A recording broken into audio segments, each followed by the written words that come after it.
Жалал Абадта январдан бери изделип жаткан 25 жаштагы Алина Абдымомунованын жансыз денеси суудан табылды. Нур ТВ телеканалынын сабалган оператору боюнча милиция териштирүүнү баштады. Курулуш компаниясынын жетекчиси министр Бейшен Алиев тарабынан коркутулуп жаткандыгын билдирди. Украинадагы кыргыз жарандары эрежени сактабай жатат, элчи аларга кайрылды. Айкөл Аликжанова кайрылуу жасады.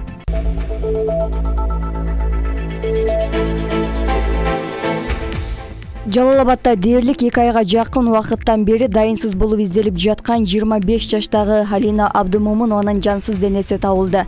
Бул туурасында облустук милициядан билдиришти. Изделип жаткан кыздын жансыз денеси 26 февралда Базар Коргон районундагы суу сактагычтан табылды. Маркумдун сөөгү ата-энесине өткөрүлүп берилди. Алиманын өлүмү боюнча суицид катары катталды, деди милициядан. Эске салсак, Алина Абдымомунова 6 январ күнү саат 8:30 чамасында жашаган үйүнөн чыгып кеткен бойдон дайынсыз болуп изделип жаткан. Ал эми 26 февралда өзгөчө кырдаалдар министрлиги Базар Коргон районундагы кайырма суу сактагычынан аял кишинин калкып калган жансыз денеси табылгандыгын кабарлаган.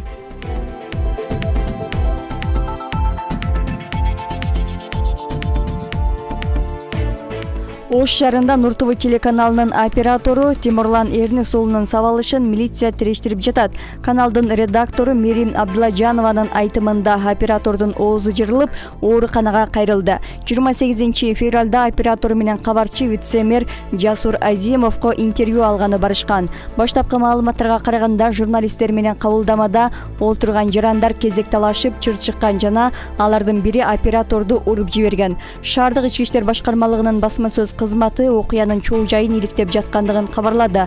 Нур ТВ телеканалы 2017 жылдан бери иштеп келет. Жок, биздин оператордун ишин чүрүп койдун азыр. Азимов не кылып турасыз?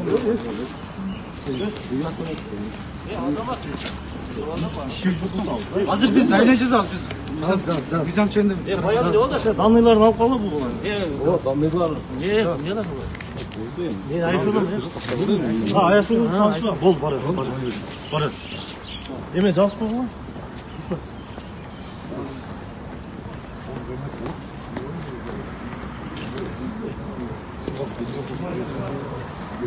Башсоң клиникасында сиздердин тиштериңиздерди дарылоого даяр. Биздин клиникада чоңдор жана 4 жашар бөбөктөрдөн жогору кызмат кылынат. Бизге кайрылган ар бир пациенттерге өзгөчө көңүл бурулат. Биздеги жогорку билимдүү врачтардын тажрыйбасы 5 жылдан жогору. Биздин клиникада орус, кыргыз жана өзбек тилдеринде сүйлөйбүз. Катталуучуларыбыз үчүн дарылоо үчүн кеңеш берүү жана рентген акысыз. Бизде арзандатуулар жана ар кандай кызыктуу оюндар өтүп турат. Биздин дарек метро Достоевская Самоточная 17А көчөсү.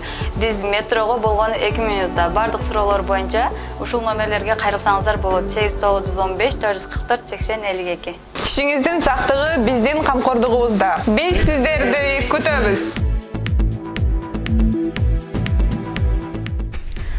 Орусиянын 24 февралдагы куралдуу басып кирүүсүнөн кийин өлкөсүн таштап кеткен Украина жарандарынын саны 400 миңге жакындады. Мындай маалыматты Бириккен Улуттар уюмунун качкандар боюнча жогорку комиссары билдирди. Анда Украинанын бийлигинин 27 февралдагы маалыматына ылайык өлкөсүн таштап кеткен жарандардын саны 368 миңден ашкан жана учурда анын саны дагы өсүп жатканы айтылат. Евро биримдиктин кризисти башкаруу боюнча комиссары Янис Линарчич 27 февралда Орусиянын Украинага каршы согушу 7 миллиондон ашык адамды жер которууга мажбурлашы мүмкүн экендигин билдирген. Орусия 24 февралда Украинага чабуул жасап басып кирди. 3 күндөн бери орус армиясы Украинанын бардык аймактарында аткылоосун жана бомбалоосун улантууда. Эң катуу чабуул Киевке жасалды. Capital Building ЛДТ курулуш компаниясынын жетекчиси Досжан Сайрамбаев саламаттыкты сактоо министри Алымкадыр Бейшеналиев тарабынан коркутулуп жаткандыгын айтууда. Анын айтуусуна караганда, алар оңдоп түзөөдөн өткөргөн улуттук госпиталдын урология бөлүмүнүн эски имараты себеп болууда. Урология бөлүмүнүн оңдоп түзөөгө жалпы 85 миллион сомдон ашуун каражат кетмек. Учурда анын 70%-дан ашуунун бүтүп 66 миллион сом коротконбуз. Бул каражаттардын баары Capital Building ЛДТ курулуш компаниясынын өз эсебинен коротулган. Анткени министр бул имаратты оңдоп түзөө зарылдыгын айтып, курулуш компаниясы өз эсебинен бүтүрө берсе, аягында каражатты ордуна коюп берүүгө убада берген. Биз курулушка жалпы 66 миллион сом короттук. Эми министр келип бизди ГБРдин кызматкерлери менен ал жерден чыгарып салды. Биз карыз алып, ар кайсы курулуш материалдарын саткан жайлардан карыздап жумушту бүтүрөйүн деп калганда, келип мынтип туура эмес ишти жасап жатат, деди Сайрамбаев. Ошондой эле ал аталган имараттын курулушундагы чууга байланыштуу министр тарабынан коркутуулар болуп жаткандыгын айтууда.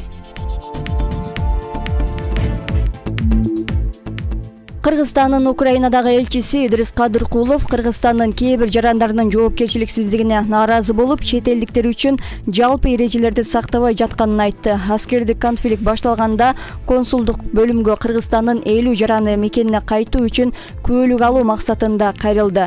Себеби алардын паспортторунун мөөнөтү өтүп же такыр эле документи жок экен.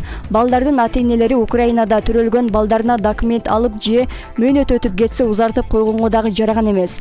Бирлери жарандык алып алгандыктан кыргыз паспортторунун мөөнөтүн узартууга зарылчылык болгон эмес, деди элчи. Элчинин айтымында өлкөдөн чыгып кетүү боюнча сунуштамалар берилгенине карабастан кээ бир жарандар коркунуч бар экенин түшүнбөй Украинада калып калган. Эми аларды тез арада эвакуациялоо маселеси каралып турат. Жогорудагы айтылган маселелерди чечүү үчүн көп күч жана убакыт талап кылынат. Учурда шаар ичиндеги кыймылга катуу чектөө киргизилген. Коомдук транспорттор жүрбөйт, мамлекеттик жана муниципалдык органдар, финансылык мекемелер иштебей калды. Бул дагы көйгөйдү чечүүдө кыйынчылыктарды жаратууда. Бирок элчилик Кыргызстандын жарандарын коопсуз жайга эвакуациялоо үчүн болгон аракеттерди жумшап жатат. Украинадагы биздин жарандарга кайрылып кетким келет. Өлкөнүн эрежесин сактаңыздар, деди элчи.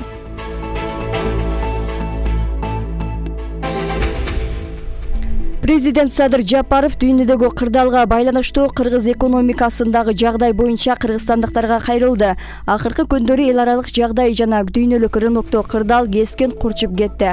Баарыңыздарга маалым болгондой, күйүүчү майга карата баанын бир топ жогорулоосунан улам өлкөбүз чоң кыйынчылыктарды башынан өткөрүүдө. Ун жана башка дан азыктарынын баасы өтө кымбаттады. Мунун баары республикабыздагы коронавирус пандемиясынан улам экономикабыз калыбына келелек маалда болуп жатат. Президент жакында улуттук валюта катуу басымга кабылышы ыктымалдыгын жана акыркы кырдаал чет өлкөдө иштеп жүргөн кыргызстандыктарга терс таасирин тийгизиши мүмкүн экендигин эскерткен. Өлкө башчынын айтымында министрлер кабинети каарчылыкка каршы иш-чаралар жана планын иштеп чыккан. Ал эң башкы максат элди ар бир үй бүлөнү азык-түлүк коопсуздугу менен камсыз кылуу экендигин белгилеп, бир дагы талааны бош калтырбай эген айдоо үчүн иштер жүрүп жаткандыгын, быйыл айыл чарба тармагына 26 миллиард сом бөлүнгөндүгүн айткан. Украинадагы кырдаалга байланыштуу доллардын наркы көтөрүлүп, сомдун куну арзандап жатат. Кыргыз модели Айкөл Аликжанова жолдошу Дики Арман Кайманаты менен таанымал Керимтөөл Арман Жумагелдиевдин иши боюнча кайрылуу жасады. Анда модель Казакстандын президенти Касым-Жомарт Токаевден тергөөнүн адилеттүүлүгүн көзөмөлгө алуу керектигин суранат. Урматтуу Токаев, менин сөздөрүмдү эске алып, тергөөнүн объективдүүлүгүн көзөмөлгө алууңузду суранам. Жолдошумдун бардык аракеттери ата мекенге жардам берүү үчүн гана болгон. Ал эч качан саясатка кызыккан эмес жана бул жаатта тынчтыкты сактоо миссиясын гана жетектеген. Провокацияга алдырбагыла, аны кайра үй бүлөсүнө кайтаргыла деп айтылат билдирүүсүндө. Айкөл Аликжанова окуя туурасында түшүндүрмө берип, бардык факторлор эске алынарын кошумчалайт. Белгилей кетсек, Казакстанда январь айындагы башаламандыкта уюшкан кылмыштуу топтун мүчөлөрү кармалган. Кармалгандардын арасында Керимтөөл Дики Арман Кайманаты менен таанымал Арман Жумагелдиев жана анын кылмыштуу тобунун мүчөлөрү дагы бар болчу.